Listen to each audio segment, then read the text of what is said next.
I listened to a really moving podcast recently from a show called The Pulse.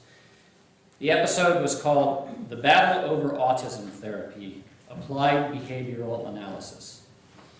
It was one of those driveway moments that had me reflecting on how even the most well-intended, loving attempts at changing someone's behavior can have unintended consequences.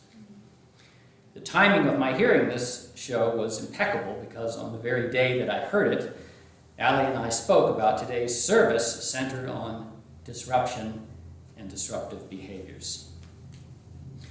The show begins with a mother describing with joy how applied behavior therapy, ABA, had literally transformed her autistic son from a person who was incapable of functioning in the ordinary world around him to someone who ultimately completed high school and more, got a job, and lived pretty much like the rest of us.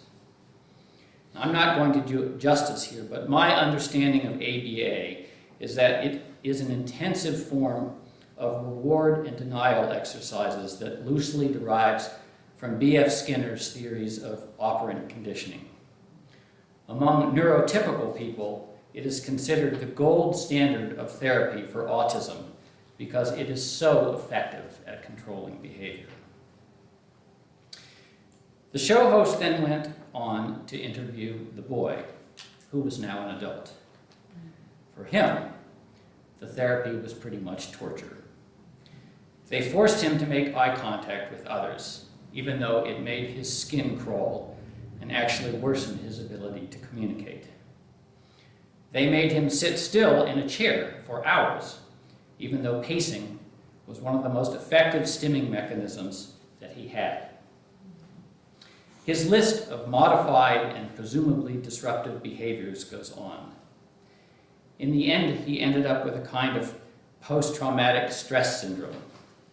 He had never gotten rid of his behavioral urges. He had just learned to mask them, and at a huge psychic cost.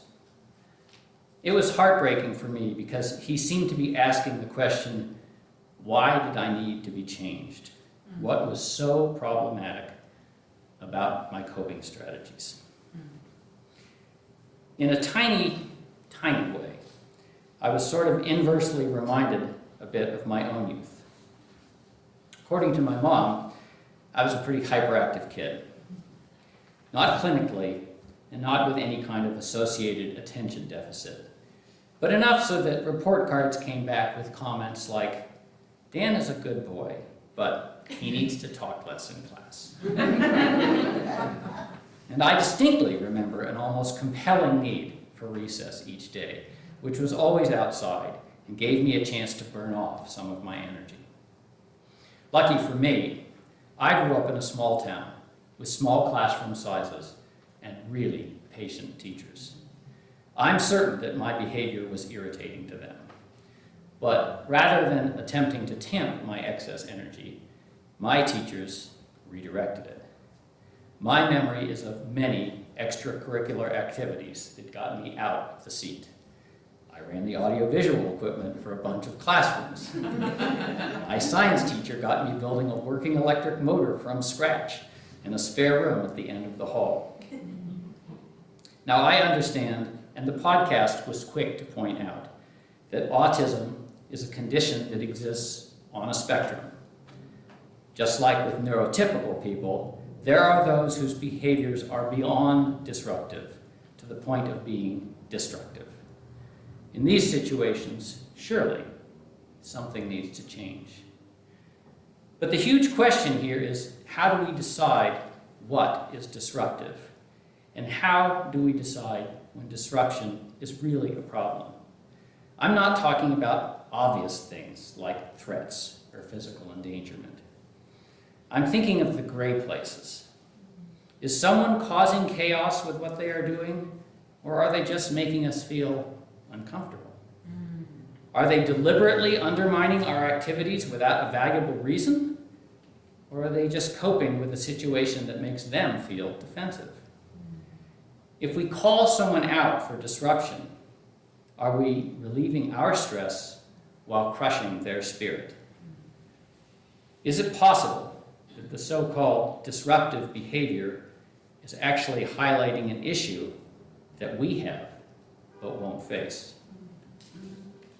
In a UU community where inherent worth and dignity are at the center of our religion, where we have just signed on to adopting the 8th principle, where we welcome people to come as they are, where many of us would say that the words love and God describe the same thing, I feel that we must be so careful to ask ourselves these kinds of questions. It may even be possible that the disruption has something to teach us, and in that sense is sacred.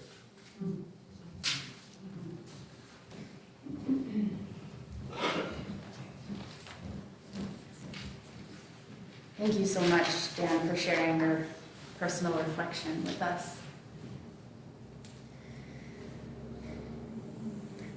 I once interviewed for a teaching job at a middle school that was a part of a celebrated network of charter schools in the city of Newark, New Jersey.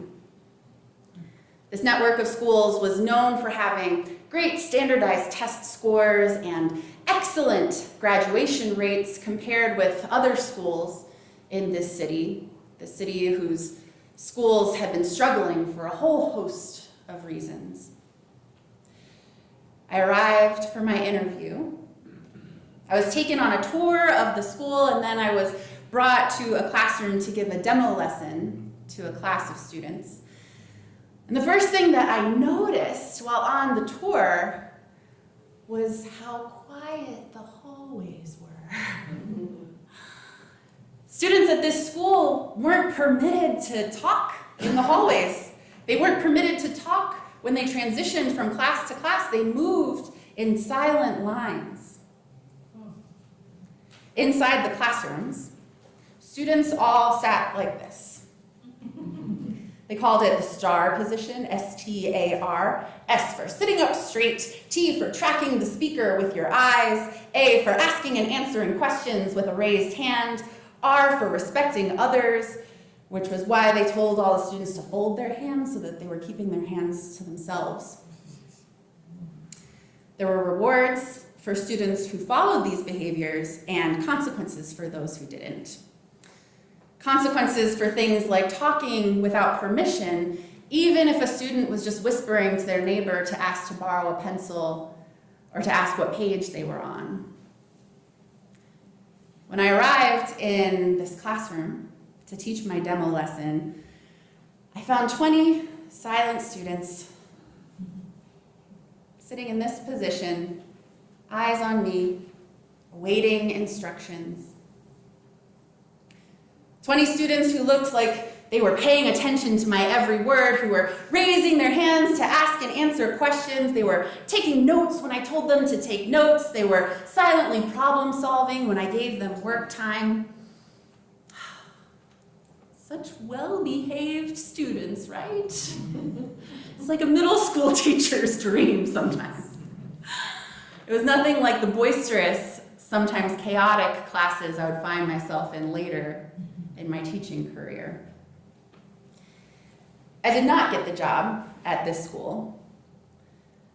The more I reflect back on that day, the more I actually feel unsettled by it all.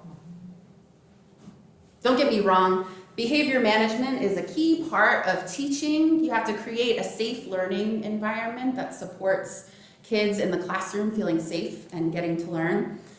Strict classrooms can be the most effective for that in some cases. But as I remember that silent school with all the students sitting the same way, following instructions the same way, I can't help but wonder, what were these students actually learning? I have no doubt they were learning tons of important content: math, reading, writing, social studies, science. But what else were they learning here? For Are they learning to be compliant? Are they learning to do what they were told? Learning not to have their own needs? Learning to shut up? Can't help but wonder. These questions become bigger and bigger when I think about how at this school, 99% of kids were students of color, and all of them were from low-income neighborhoods in the city of Newark. And many of the teachers and administrators, those in power at this school, many of them were white. Many of them commuted into the city for their workday. Not all of them, but many of them. In what ways might this school have been empowering its students? And in what ways might it have been disempowering them? In what ways were students being taught to be positive forces in the world? And in what ways were they being taught to accept and comply with power structures that were already laid out? In what ways was the school training them to think critically? And in what ways was it training them to be obedient? To not make waves? To not use their voices? It makes me think of that quiet town in our story that we heard earlier this morning. This town where the quiet was actually control, masked as politeness.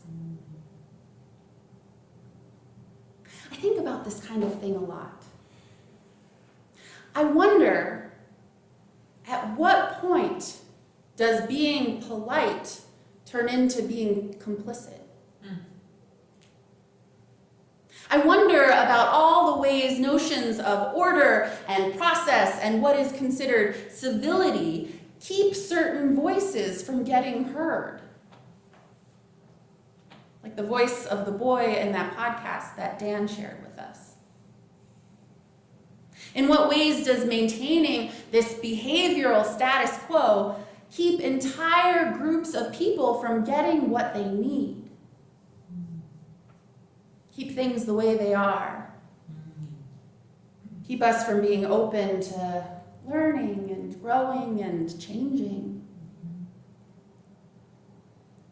Until someone like that persistent rooster comes along. I sing for those who dare not sing or who have forgotten how.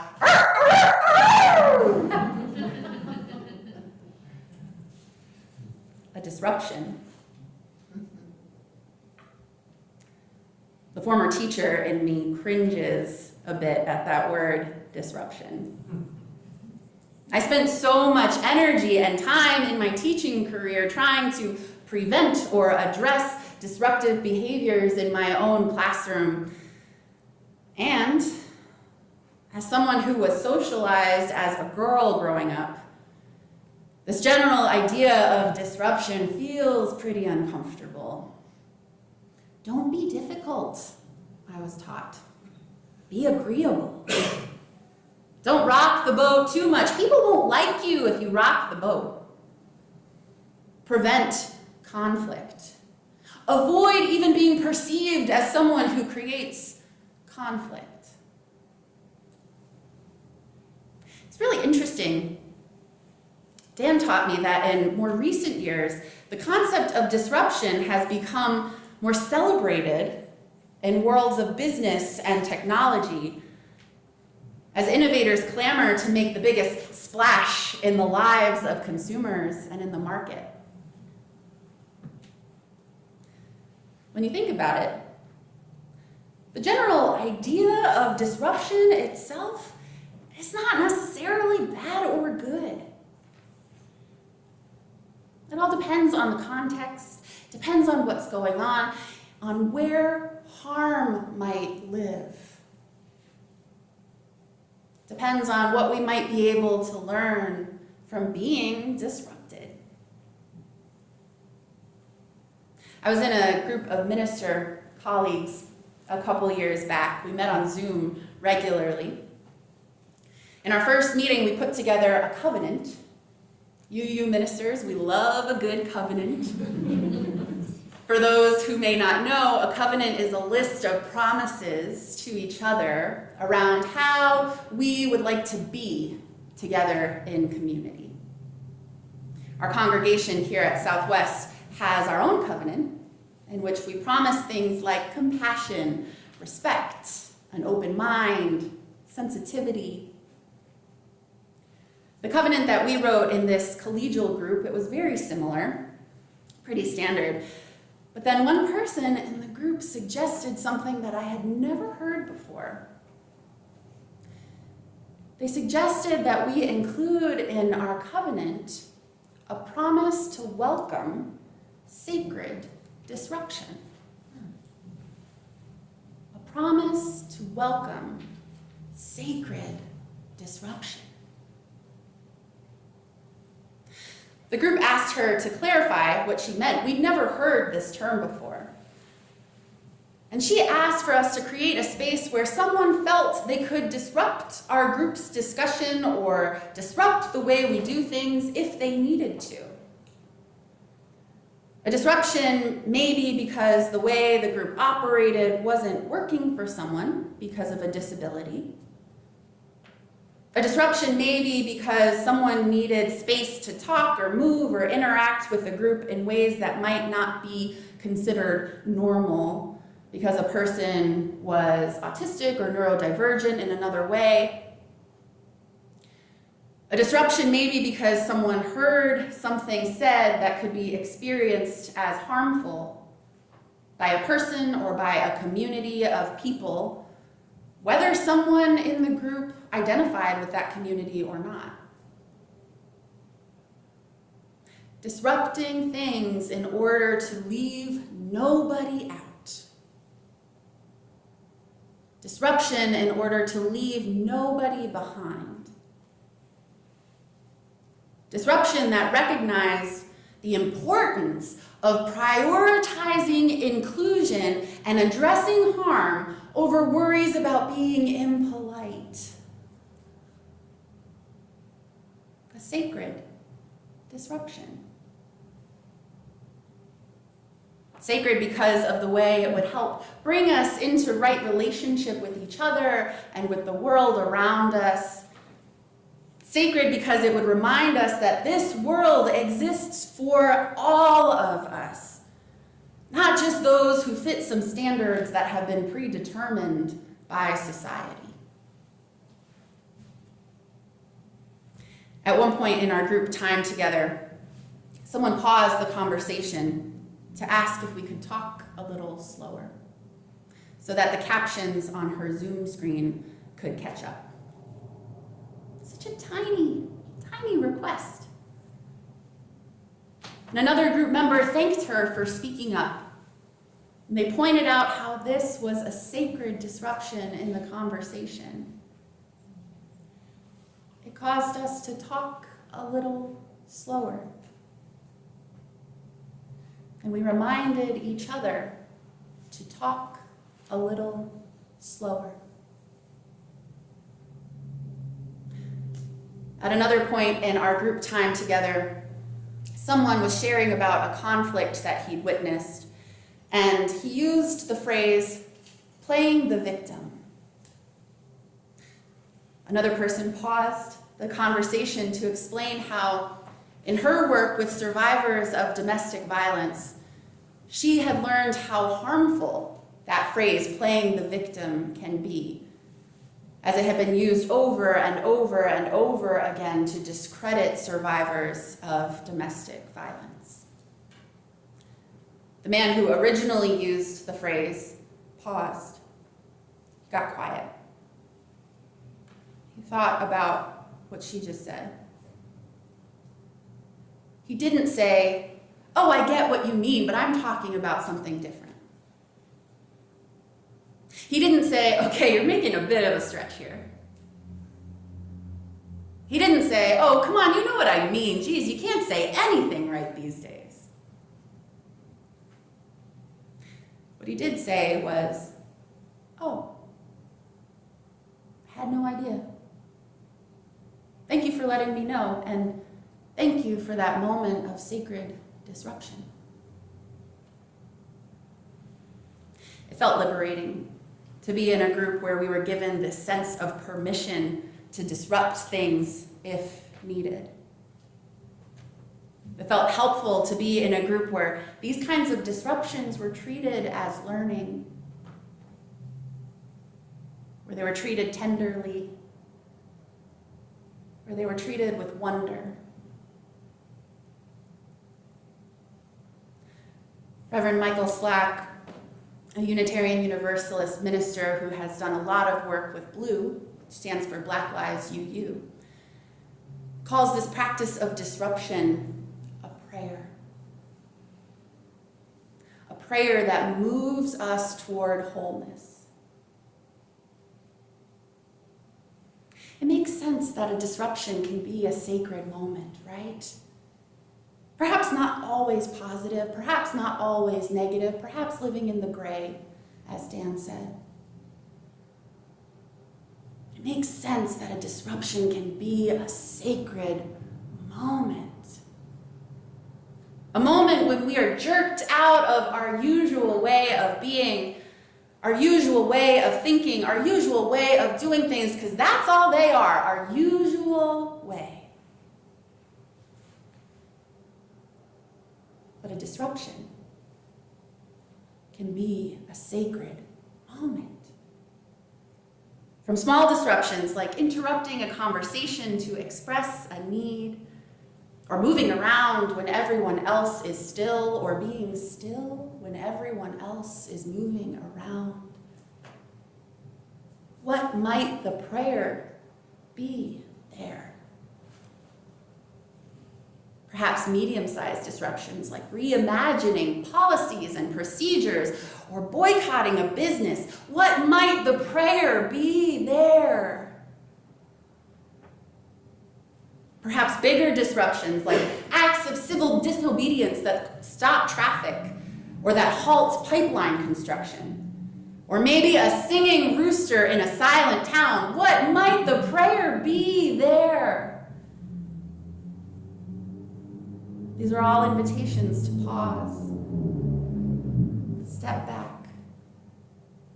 Notice the way we've been doing things. Invitations to ask, is the way we've been doing things working for everyone? To ask what needs to be uprooted, what needs to be changed, to ask what is being offered to us in this moment. How might we learn from it to better live out our values? Whatever it may be, may we recognize that prayer when we are met with it. May we have the courage to live that prayer in moments that call for it. May we invite that prayer to draw us closer to the world our hearts long to create.